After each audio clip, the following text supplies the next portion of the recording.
perdamaian ini tidak hadir. Ini yang saya bilang juga. Hanya hadir untuk kepentingan bangsa, hanya hadir untuk kepentingan masyarakat, hanya hadir untuk keadilan, hanya hadir untuk kesejahteraan. Yang hadir adalah untuk memperkaya para petinggi GAM.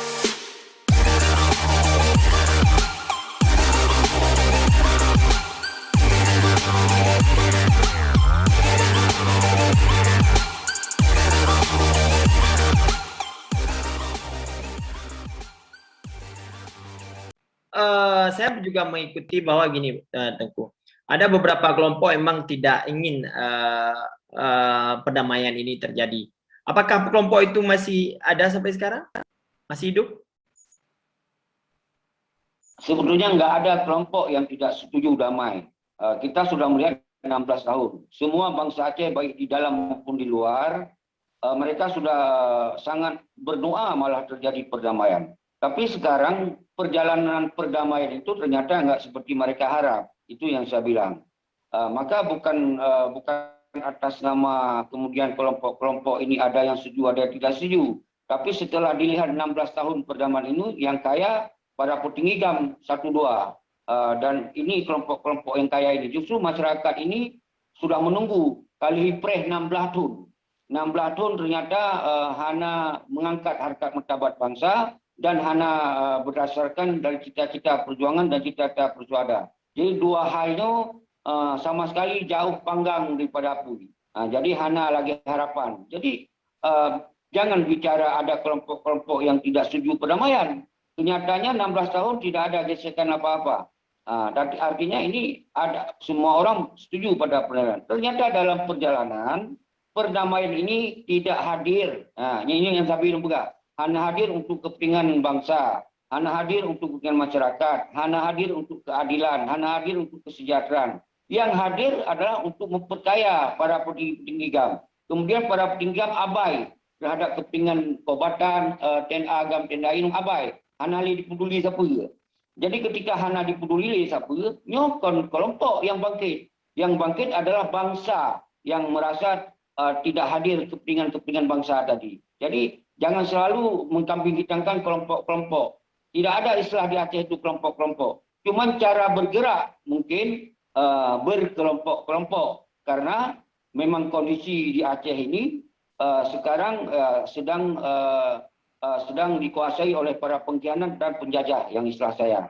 Jadi penjajah dan pengkhianat sama-sama biadab di Aceh ini. Jadi mengabaikan, membiarkan kehidupan rakyat Aceh ini dengan di bawah garis kemiskinan. Sementara mereka korupsi di mana-mana. Jadi mereka ini menumpukkan harta untuk kepentingan pribadi, bukan kepentingan perjuangan, kepentingan bangsa, bukan kepentingan rakyat, tapi yang ada kepentingan mereka-mereka. Ini substansi permasalahan yang harus diselesaikan bersama. Kalau ini tidak diselesaikan dengan cepat, yang orang korupsi tangkap semua, adili, dan yang masalah persoalan Aceh antara damai GAM dengan GAM itu harus diaktifkan kembali kekuatan GAM. Semoga kekuatan GAM ini menjadi kontrol terhadap kebijakan kemudian di Aceh. Dan kemudian juga ketika ada anggota-anggota GAM di lapangan yang bertindak melakukan kriminal, bisa diawasi oleh GAM itu sendiri. Tapi sekarang kan nggak ada yang mengontrol GAM di lapangan. Yang ada petinggi-petinggi GAM ini sudah menjadi kobatan yang saya bilang tadi. Dia tidak mengontrol lagi masyarakat, tidak mengontrol lagi anggota GAM di lapangan. Yang ada mereka membohong-bohongi anggota-anggota GAM dan masyarakat di lapangan. Ini potensi yang tidak bisa ada orang yang menghambat atau menghadang untuk kembali konflik ketika ini nggak diselesaikan. Maka saya serukan, wahai bangsaku, jangan melakukan sesuatu pelanggaran hukum. Karena di Aceh ini hukum di Indonesia, apapun bisa ditindak oleh polisi dan TNI. Karena mereka menjalankan sesuai dengan SOP-nya. Tapi persoalan hari ini yang saya bilang pegang, ke Pak Petinggi GAM yang harus bertanggung jawab persoalan ini. Jangan sampai ada korban nyawa sia-sia lagi di Aceh. Soalnya lu pegang sampai. Jadi ketika Adinda ada potensi konflik, saya dengan tegas menyatakan sangat besar, sangat luas ruang untuk kembali konflik di Aceh ketika nggak diselesaikan persoalan substansi tadi. Ya. Berarti bisa kita mengatakan bahwa yang terjadinya murni dengan salah satu yang Tengku pegang bahwa terjadinya tidak berkenan, tidak keadilan, Keadilan, tidak ada keadilan karena tidak ada yang mengurus kebatan di lapangan, tidak lagi sesuai dengan apa cita-cita daripada perjuangan yang saya bilang perjuangan ideologi dan perjuangan mengangkat marwah. Yang anak sesuai. Jadi ini berpotensi terjadi. Maka perlu diselesaikan, yang diingat perlu diselesaikan bahwa dikembalikan persoalan Aceh ini adalah antara GAM dengan RI. Jadi RI ini harus menyelesaikan dengan GAM, bukan dengan KPA, bukan dengan partai, bukan dengan gubernur, bukan dengan bupati, tapi harus benar-benar dua kekuatan ini difungsikan dan dihargai. Jadi kalau ini tidak lagi dihargai, udah senjata dipotong-potong, kemudian GAM pun diabaikan di lapangan, maka mereka ini bisa bangkit dengan tiba-tiba. Ini harus diingat ini. Ini sangat potensi besar. Maka saya sebagai anggota GAM yang pernah di dalam ideologi tersebut, saya tidak ingin ada korban-korban seperti itu lagi yang membuat korban yang tidak berdosa dan lain-lain yang tidak bersalah. Karena persoalan ini bukan masalah dengan TNI dengan anggota GAM. Ini persoalan hari ini adalah petinggi GAM dengan petinggi GAM. Jadi kalau orang di lapangan ini ya dia sebagai TNI polisi menjalankan tugasnya di lapangan. Seperti BAI sebagai BIN, ini dia ada tugas SOP-nya dari komandonya. Sekarang tugas GAM apa? Tidak ada tugas GAM. Jadi kita nggak bisa menyalahkan orang lain. Ini petinggi GAM yang harus kita pertanyakan persoalan ini semua. Bahkan hanya diberi tugas untuk mengawasi dan mengontrol, malah suatu pengawasan yang bisa kerjasama dalam segala aspek, baik yang keamanan, ketertiban, dan lain-lainnya. Justru uronyo yang terjadi, petinggi GAM itu ke anggota GAM lapor buat polisi untuk diodrop. Jadi kon dijaga, kon dilindungi, kon diayomi anggota-anggotanya di lapangan. Malah kadang-kadang diodrop segala macam. Semoga BLI bergerak siapa tuntutan-tuntutan rakyat. Hanya yang tak sayangkan yang terjadi uronyo di Aceh. Jadi ini hanya tak salah pihak Indonesia. Karena uronyo Indonesia adalah antara damai dengan damai, antara damai GAM dengan RI dan GAM. Kemudian ketika kita nggak memfungsikan GAM lagi, salah kita sendiri. Kenapa kita nggak memfungsikan? Justru kita bubarkan GAM, kita bubarkan TNA, kita bubarkan semuanya. Sedangkan pihak RI tidak dibubarkan polisi, tidak dibubarkan TNI. Mereka menjalankan konsep sesuai konstitusi bahwa Aceh sudah kembali kepada Indonesia. Maka dijalankan semua aturan berdasarkan kebijakan polisi, kebijakan TNI itu atasannya, yaitu Kapolri dan Panglima TNI. Jadi mereka menjalankan SOP-nya aja.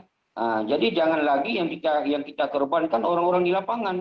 Jadi ini persoalan substansinya adalah ada pada dua petinggi RI dan petinggi GAM. Petinggi RI di masa SBY. Itu kemana mereka-mereka yang ikut di dalam perdamaian tidak lagi membicarakan tentang pasti perdamaian itu sendiri. Artinya memang perdamaian itu sudah nggak ada dari awal. Ketika sudah nggak ada dari awal, kenapa para petinggi ini diam? Kenapa para petinggi ini tidak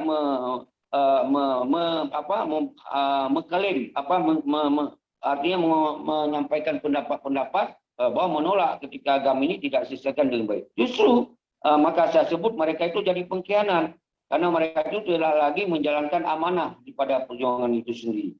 Ketika terjadi pengkhianatan, maka rakyat, anggota-anggota di lapangan ini wajar ketika dia marah. Cuman yang kita sayangkan, kenapa marah harus ada korban nyawa lagi. Ini seperti itulah kira-kira. Ya, di dalam perjalanan perdamaian yang sudah berjalan, mungkin sering kita melihat perampokan dengan senjata api dan pembunuhan dan lain-lain. Seberapa banyak sih saya tahu Tengku peredaran senjata di Aceh ini? Apakah masih banyak sisa konflik? Jadi begini, masalah peredaran senjata kan saya bukan pasukan ya. Tentu saya nggak akan tahu kuantitasnya. Tapi secara umum kan pasti ada senjata-senjata itu, sisa-sisa konflik. Orang TNI, polisi pun mengaku sendiri, pasti ada. Jadi sebetulnya dengan mereka sudah tahu berarti masih ada senjata-senjata di Aceh, ini dalam penegakan hukum di Aceh pun harus berhati-hati. Karena ini sangat sensitif. Jadi begitu juga dalam segala aspek ekonomi, keadilan, politik. Ini di Aceh ini memang harus jangan disamakan seperti provinsi lain. Walaupun ternyata kita ini seperti provinsi lain realitanya yang terjadi hari ini. Maka dari sebab itu, bila ini semakin tidak diselesaikan substansi masalah, bahwa kemudian potensi-potensi itu pasti terjadi. Oh, masalah senjata hari ini masih kurang, bisa saja dimasukkan lagi, bisa saja ketika ini sudah habis kesabarannya. Kalau masalah senjata itu gampang, itu enggak. Tapi masalah inti dari masalah ini yang membuat semua orang bisa bergerak dengan segala cara. Ini yang harus diwaspadai, ini harus dipikirkan bersama ketika memang ingin Aceh ini damai seperti harapan, yaitu untuk membuat semua pihak jadi adil dalam segala aspek. Jadi ada berkeadilan.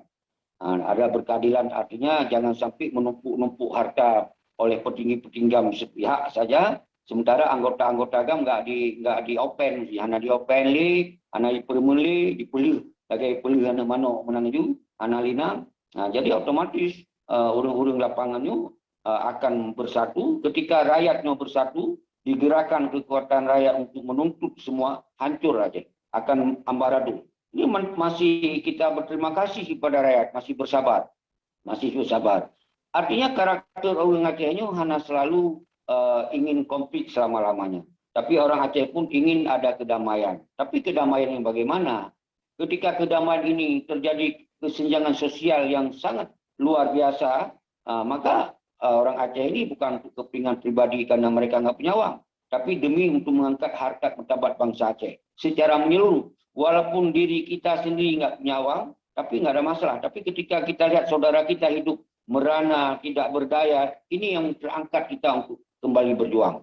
Mungkin masalah pribadi orang Aceh, kemiskinan orang pribadi nggak terjadi perampokan-perampokan. Tapi ketika bicara mengangkat harkat martabat bangsa Aceh, mungkin orang Aceh ini apapun siap melakukannya demi mengangkat harkat martabat. Ini ketika ini sudah kembali dalam pikiran bangsa Aceh, maka saya khawatir konflik ini nggak ada yang bisa tahan lagi. Ketika ini bisa meletus konflik lagi, tidak ada istilah ada damai-damai lagi di Aceh sepanjang masa. Karena perdamaian ini jadi ukuran, tolok ukur bagi bangsa Aceh. Ketika ini kecewa lagi, kecewa DI, kecewa pada damai Helsinki, maka di Aceh ini seumur hidup sampai kiamat nggak akan ada ketika konflik bangkit lagi, tidak ada damai.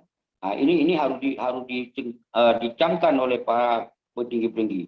Maka sebelum ini terjadi, mari kita menjaga semua ini jangan terjadi. Bagaimana bisa kita jaga? Ya harus benar-benar melakukan semua kita ini menunjukkan sikap berkeadilan, menunjukkan sikap jangan hanya memperkaya kelompok-kelompok tertentu, sementara kelompok lain hanya dihargai dan hanya dihormati dan hanya difungsikan. Hanya ketika hanya mampu Tengku Zeki untuk melarang, mengatakan jangan sampai konflik. Karena konflik ini bukan pada Tengku Zeki, ada kepada keputusan rakyat itu sendiri. Mungkin agaknya Tengku Dua. Ya, mungkin kenali Tengku gimana pandangan tentang perdamaian Bekna Karule di Acehnya? Yang kegalian begau, no. Ini yang sangat penting kembalikan perdamaian kepada GAM dan RI. Yang substansi. Karena uronyo hanali merasakan berdamai antara GAM dengan RI. Yang berdamai antara gubernur dengan pemerintah pusat, antara bupati dengan gubernur. Ini semuanya kan kekuatan NKRI itu sendiri. Ketika GAM nggak dilibatkan lagi dalam mencari solusi ini, maka potensi konflik ini bisa kembali terjadi. Maka oleh saya selalu berbicara, mari kita semua bersatu padu untuk mengangkat masalah perdamaian ini. Kita minta pertanggungjawaban kepada para petinggi-petinggi. Ketika mereka tidak sanggup lagi menyelesaikan persoalan perdamaian, dia serahkan kepada regenerasi untuk menyelesaikan perdamaian itu sendiri. Jadi hari ini orang ini tidak mau melepas. Contoh, Muzakir Manap, Iji Humandum, Panglima Agam, Ketua Partai, Ketua KPA, Ketua Pramuka, Wakil Gubernur, Humandum, Sementara takar tajuk 16 tahun persoalan Aceh hanya diselesaikan berdasarkan kekuatan GAM itu sendiri. Jadi ketika mereka sudah masuk kepada jabatan RI, ini berarti perdamaian ini sudah bukan lagi perdamaian. Berarti petinggi-petinggi GAM di bawah Malik Mahmud dan Zaqy Manaf ini menyerah total. Menyerah kepada NKRI. Ya ketika kita sudah menyerah, ya berarti akan diatur kita oleh RI sepenuhnya. Jadi jangan kita salahkan NKRI. Kita di sini posisi yang salah. Kenapa kita rela mengobarkan perjuangan dan para suhada demi jabatan-jabatan pada RI? Sementara persoalan GAM dan RI tidak diselesaikan dengan penuh keadilan. Jadi untuk tidak terjadi konflik, maka yang sangat penting adalah Buronyo, mari kita saling menghargai di antara dua belah pihak, antara GAM dan RI. GAM-nya ada kabinet-kabinet masa lalu, ada pasukan-pasukan masa lalu, ada TNA masa lalu. Maka oleh kedua belah pihak ini kita hadirkan.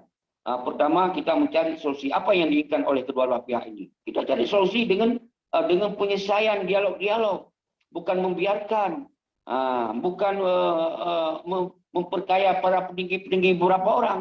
Jadi Jakarta jangan salah cara. Kalau salah cara menyelesaikan persoalan dia, membiarkan para petinggi yang menumpuk harta, mereka kemudian tidak lagi peduli kepada orang-orang di bawah, maka bukan orang atas ini yang bergerak konflik lagi. Karena ini yang akan bergerak orang-orang bawah ini. Memang petinggi-petinggi ini nggak mau perang lagi, dia udah banyak uang. Tapi orang-orang yang terzalimi ini, orang-orang yang tidak ada keadilan ini, bisa saja bangkit ketika tidak segera dicari solusinya. Mungkin lagi yang. Jadi Lun hanya bisa menyampaikan, oh ini nggak mungkin bangkit konflik. Karena kita melihat sejarah Aceh dari tahun DITI bisa berhenti damai, kemudian ketika tidak ada keadilan, ketika merasa dibohongin, ditipu dan dikhianati, maka bangsa Aceh bangkit. Begitu juga masa perdamaian Helsinki, ketika bangsa Aceh sudah merasakan semua ini dibohongi, ini yang dibohongi oleh orang kita sendiri, oleh petinggi itu sendiri. Ketika ini lebih menyakitkan lagi, karena ini masih sabar. Di dalam ruang-ruang sabar inilah harus cepat ada tindakan untuk membicarakan persoalan ini secara serius dan fokus oleh pemerintah Pak Jokowi. Jadi saya pikir ini masih ada sisa jabatan Pak Jokowi. Karena perdamaian ini bukan di bawah Pak Jokowi. Perdamaian ini kan di bawah SP. Dan kan SP sudah berlalu lama. Sudah nggak ada. Kenapa pada penyerahan kuasaan SP pada Jokowi tidak membicarakan fokus untuk menyelesaikan persoalan Aceh? Padahal persoalan itu memang dianggap oleh Indonesia sudah selesai. Tapi oleh sebahagian anak bangsa, karena tidak ada keadilan, ini merasa belum selesai. Maka dasar itulah. Kemudian apakah perdamaian ini ada di lembaran negara Indonesia? Bahwa perdamaian ini tidak sudah menjadi hukum yang baku, tidak bisa dibubarkan, tidak bisa diganti dengan cara lain. Ini kita nggak tahu. Maka bisa saja sewaktu-waktu pemerintahan di bawah Jokowi bisa menyampaikan tidak bertanggung jawab terhadap perdamaian.